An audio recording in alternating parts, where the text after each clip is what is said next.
Well, hello again. I'm Dr. Peter Carter, Director of the Climate Emergency Institute, doing another video. And for climate people and environmentalists, really the big story right now, or very recent, was David Suzuki.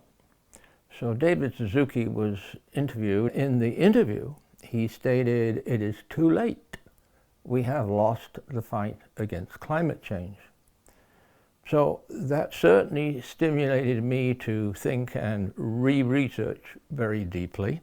For many years, many years, people have asked me, is it too late, And I've said, well, I have no crystal ball, things are looking very bad, but it's not too late for you to get actively involved in the climate emergency. I don't know whether that had any effect on people, but that was always my response.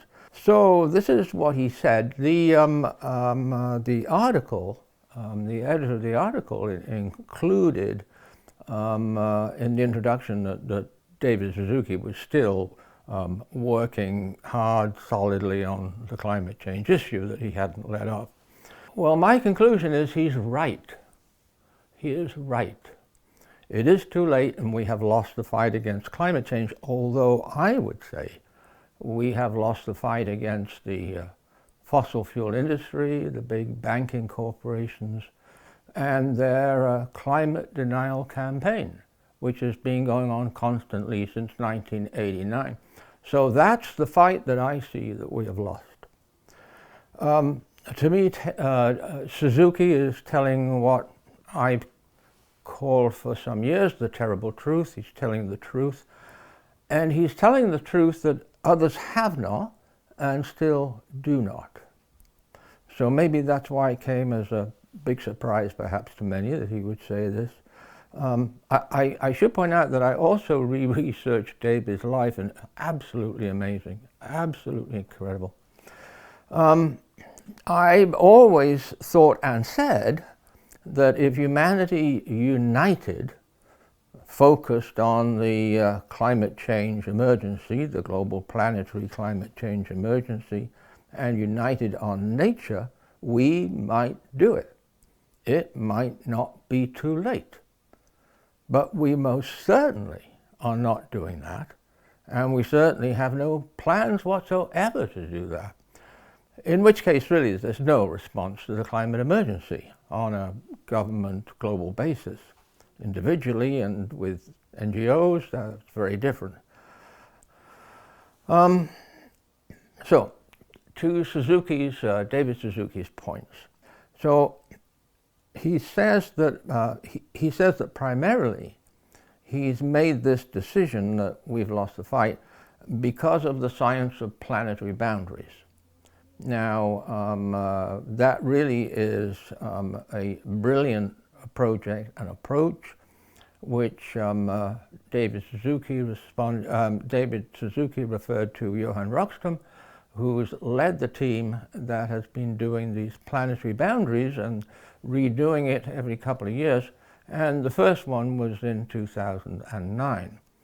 So why that's really important, why David Suzuki is so right, is that yes, they have climate change in there. They have climate change in there in an actually important way that I don't usually see, but they have all the other global environmental destructions, degradations, and pollutions. They have them all. And so no wonder David Suzuki likes that, because that has always been his point, and that has always been his sort of complaint, that we don't do that. We don't look at the whole Earth. We've now, as David said, crossed 7 of the 9 planetary boundaries. It's 7 because ocean acidification has just been included in the planetary boundaries.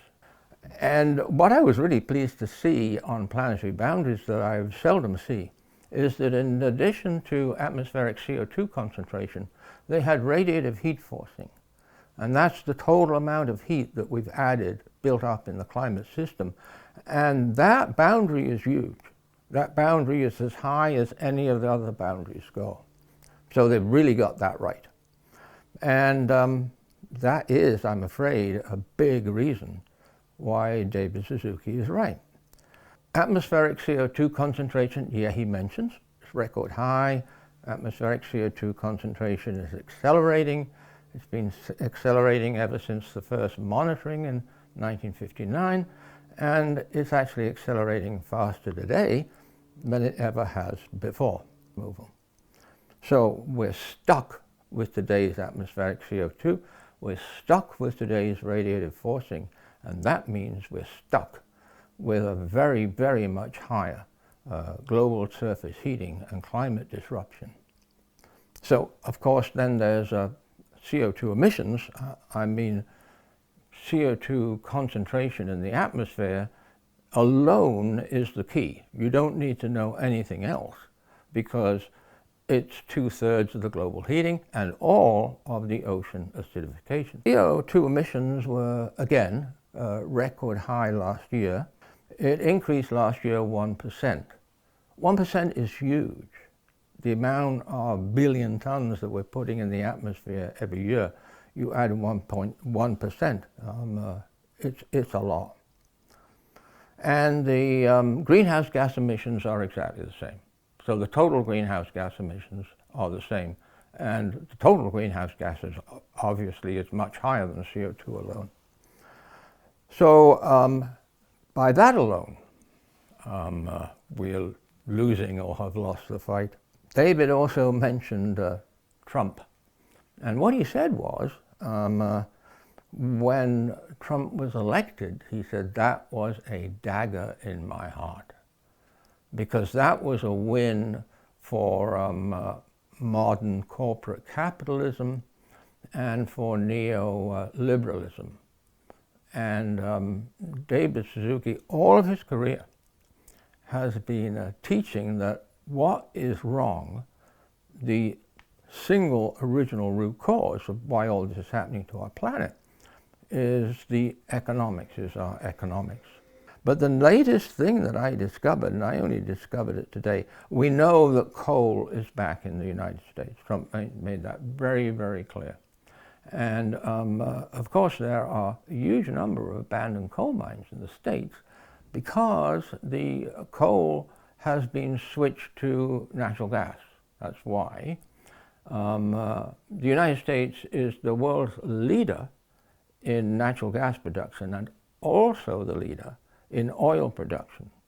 So Trump, his first or second executive order when he came into office was to declare an energy emergency. My God, how absurd. Of course, he got away with it. So Trump did say that he was going to invest, put money into the coal industry to bring it back. Well, I discovered today, looking at the Department of the Interior, that they're giving $725 million to the coal industry for this year, for 2025. So very, very seriously, Trump and his administration are bringing coal back. So not only is the United States going to continue to actually produce even more oil and produce even more natural gas, but it's now going to be producing coal again. Absolutely fatal to the planet, absolutely fatal. The other thing about Trump is that I think we all know that as soon as he came into power, as soon as he took the Oval Office, that he was up to boosting oil and gas, the fossil fuel industry, up to the maximum. We all know that. Well, quite recently he started his process of killing clean energy in the United States. And it's absolutely horrible and terrible what he's doing. Because the United States has actually been very good and has been developing clean energy very well, despite the fact that it's the biggest producer of fossil fuels. Now that is, looks like that's going to be stopped. And yeah, what I'm talking about is only the United States, but of course the United States is the world's biggest economy. So whoever is in power as president, that's going to have ramifications around the world. That means, killing clean energy means Trump has killed any chance of a future worth living. Any chance at all. So on David's so right to say a dagger in my heart, well, it's a dagger in the heart of all of us, because that alone makes David Suzuki right. What Trump and his administration, the United States, is doing alone makes it way, way too late and means we've lost the fight. And to me, as I say, it's the fight against the fossil fuel industry. And there's no question who's winning that fight. It's an unprecedented evil, is what I call it. The fossil fuel industry and the corporate banks fighting against the reality of climate change and fighting against any movement on climate change mitigation. And that brings me to the other thing that David Suzuki mentioned, which is the United Nations COPs, so-called COPs.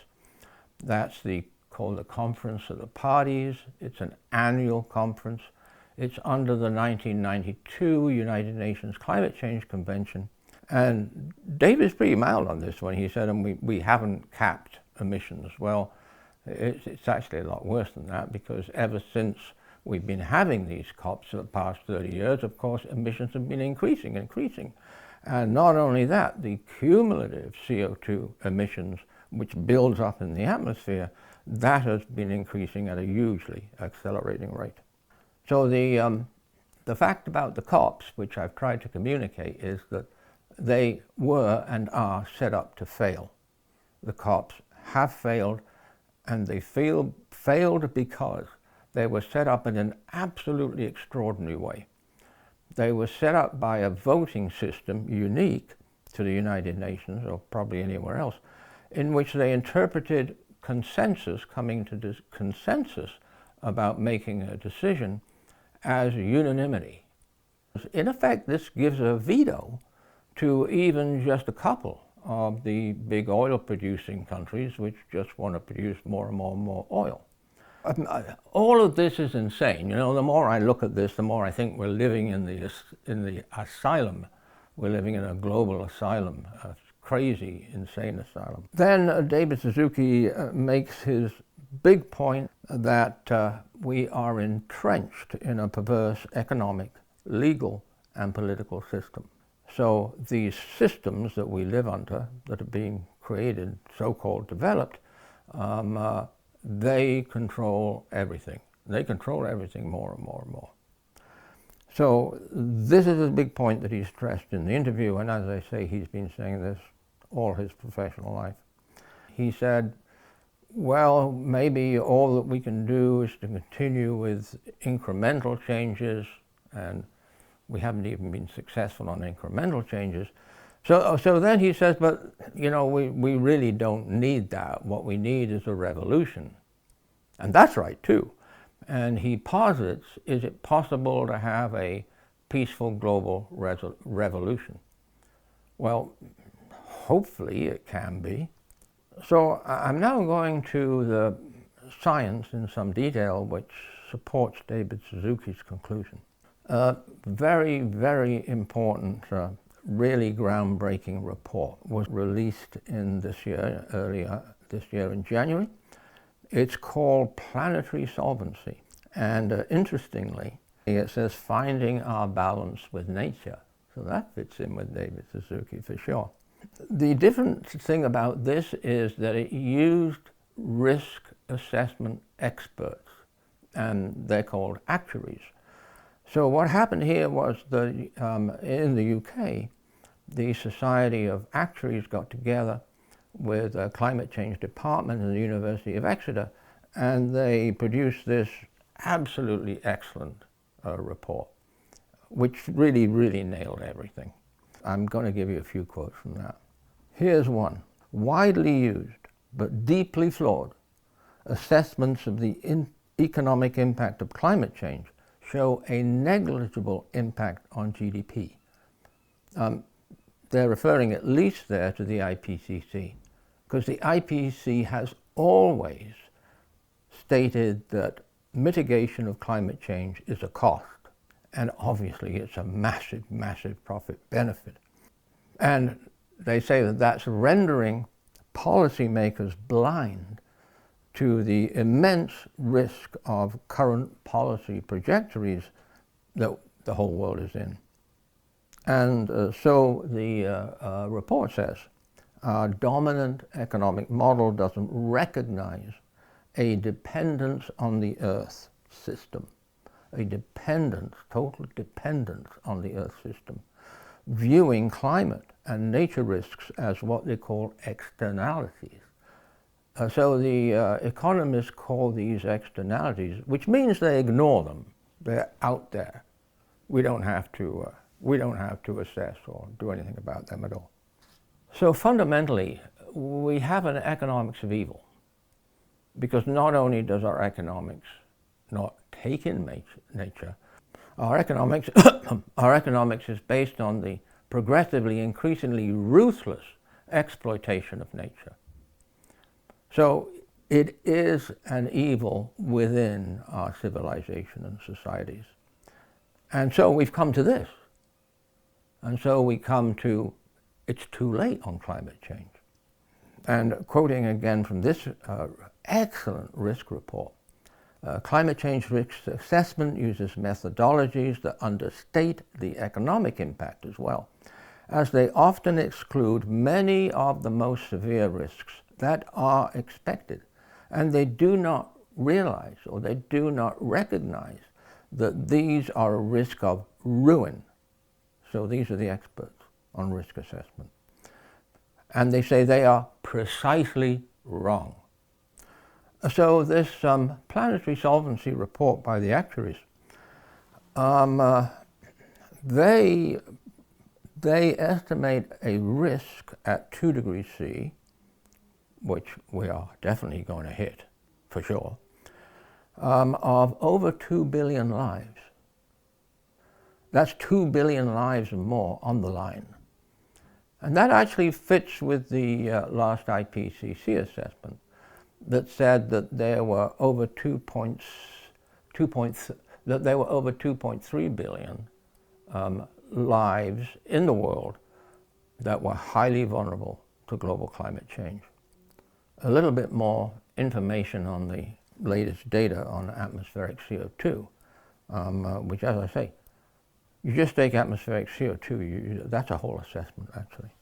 So atmospheric CO2 has been increasing at an accelerating rate ever since it was first monitored by the Scripps Institute at Mauna Loa, which, by the way, the Trump administration is closing down, is breaking apart. Now, not only has it been steadily increasing at an accelerating rate, but in 2010 and 2022, there was a more rapid increase on the rate of that acceleration.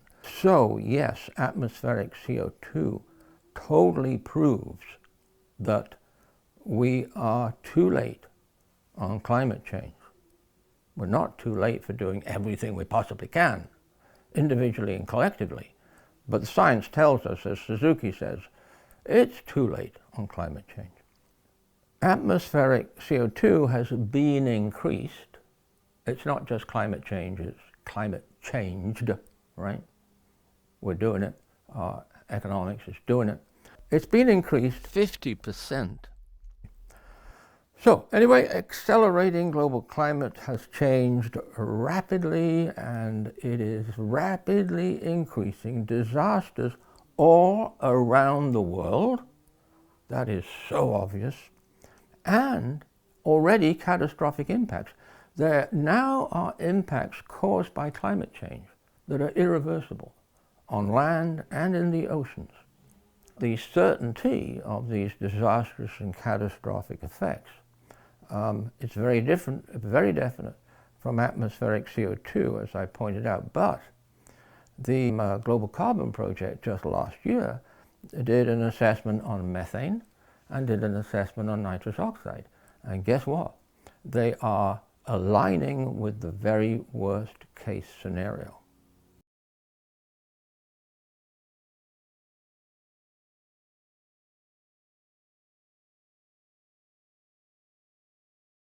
On CO2, why is it so certain on CO2? because although the IPCC has never put a number on the lifetime of atmospheric CO2, which is a pretty bad omission, it's been put by the Carbon Dioxide Analysis Center, for example, at around 200 years.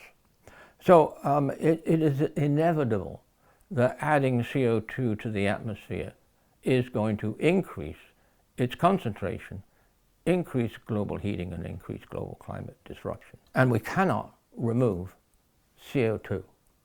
There's a lot of talk now about wouldn't it be nice, and we think we can remove CO2. It's called CDR, carbon dioxide removal, and there's a lot of research done it.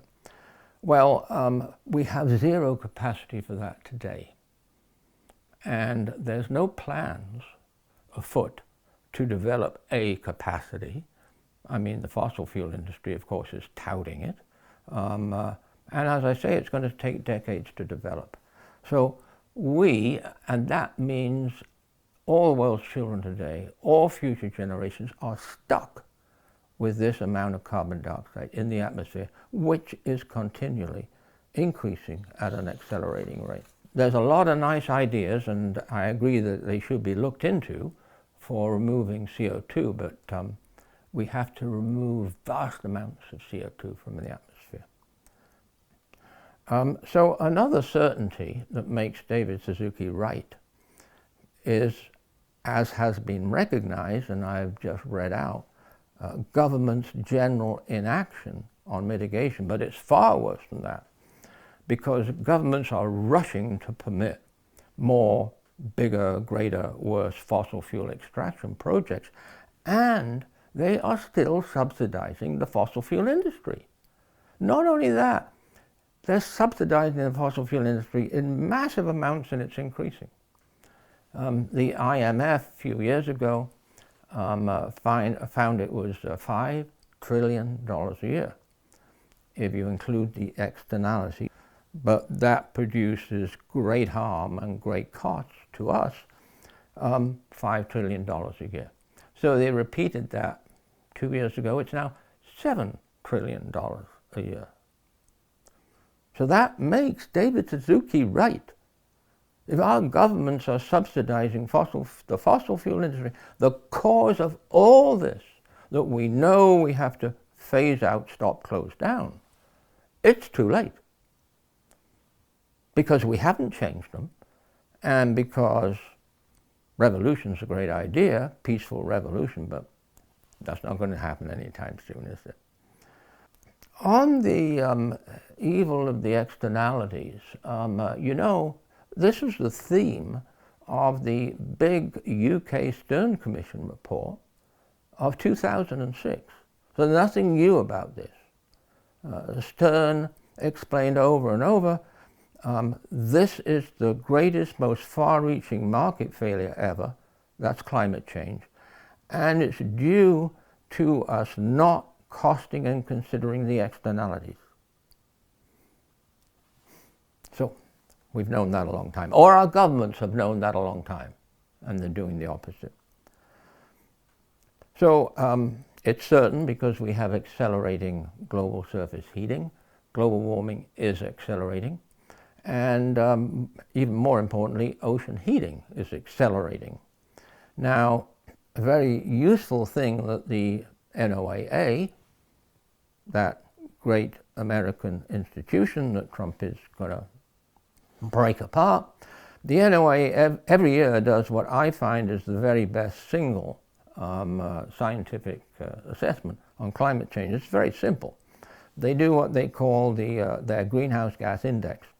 And in 2023, this is quoting from the NOAA, we have turned up the heating influence on the planet from greenhouse gases by 51% since 1990.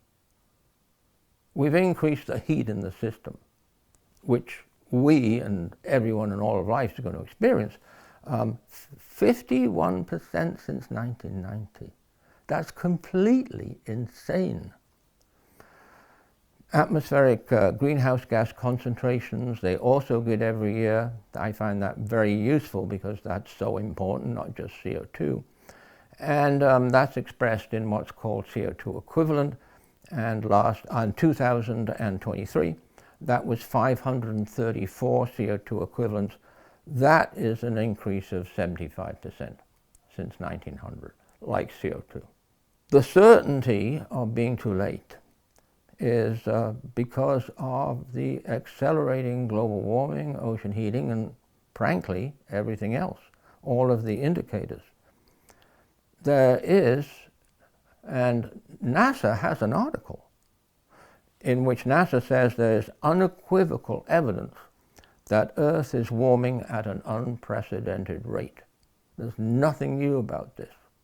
Yes, it's been argued. Yes, it's been denied and confused and lied about by the fossil fuel denial campaign.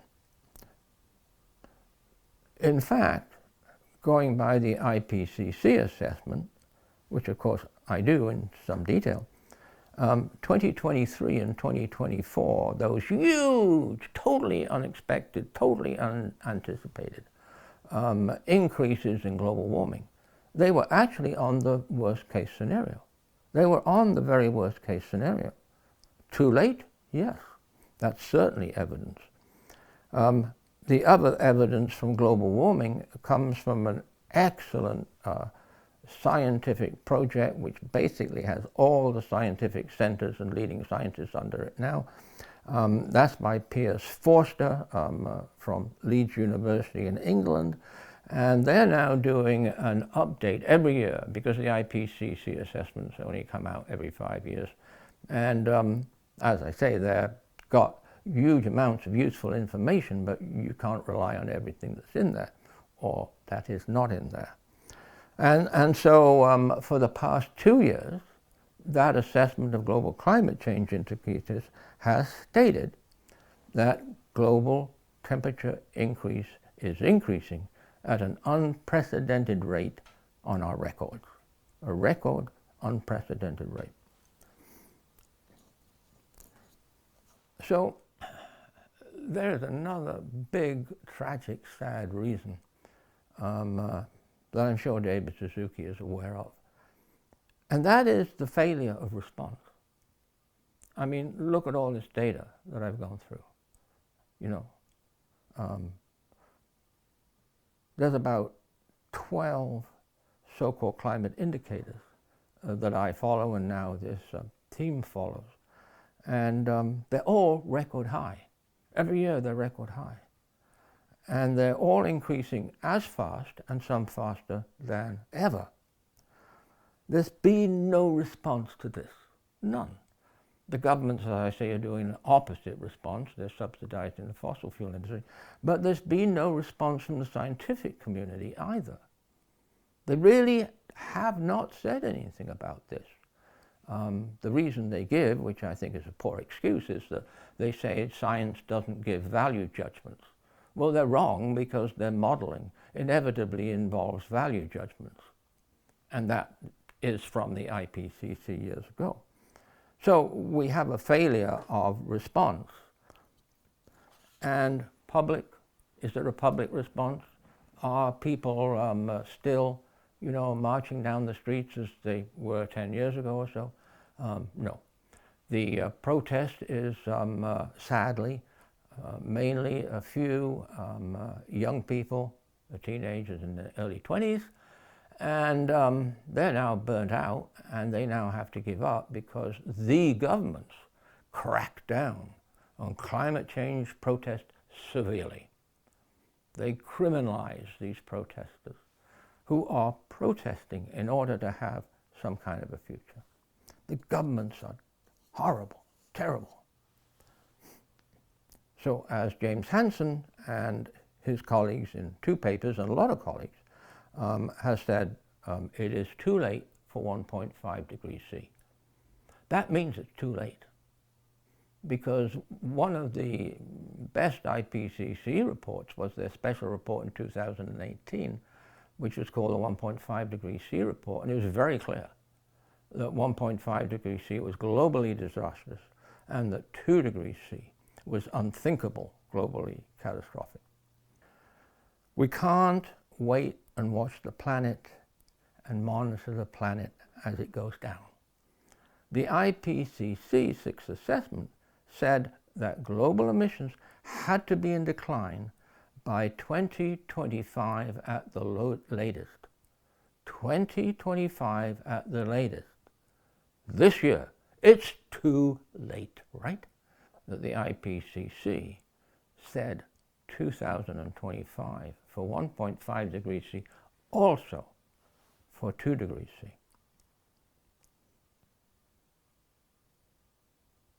Final point on global warming. Global warming is accelerating. This was first stated by James Hansen, of course, some years ago. The scientists in general disputed it, but now it's very clear, the evidence is clear. Global warming is accelerating. It's accelerating long term and short term. And you just have to look at the NASA GIS NOAA graphs of global temperature increase over the years. But over the past 12 months, the 12-month average is 1.55 degrees C. The 3-year, 36-month average is 1.54 degrees C, right? So we are way over 1.5 degrees C. We are way too late for that. And we're going to hit 2 degrees C, so we're too late for that. And that's planetary catastrophe. And so I admire David Suzuki at he's 89 years old now, by the way. I mean, I couldn't believe it. He looks great, and he's as clear and lucid in his communications as ever. You know, I mean, he's one of the world's great communicators on science of nature and also climate change, which his foundation focuses on. The realization or the idea that we're doomed has come along. The scientists have reacted very aggressively to that. That we must not say anything like that. However, you look at all this evidence, we have doomed the present generation. Not my generation, right? We're okay. We're the cause of it, but we're okay. All today's children are doomed to live in an increasingly hellish planet Earth. A planet Earth that human Homo sapiens and the hominid pre-species to us has never experienced anything close to this. And the climate is changing faster than it has changed in tens of millions of years.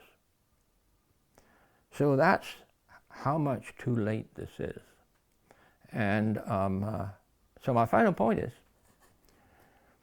because the scientific data tells us it's too late, means that every single one of us has to make sure it's not too late for us, and it's not too late for our community. It's not too late for us to try and give it our very, very best in order to, frankly, love our children and love future generations and love this wonderful, wonderful planet that we live on. Not too late for that.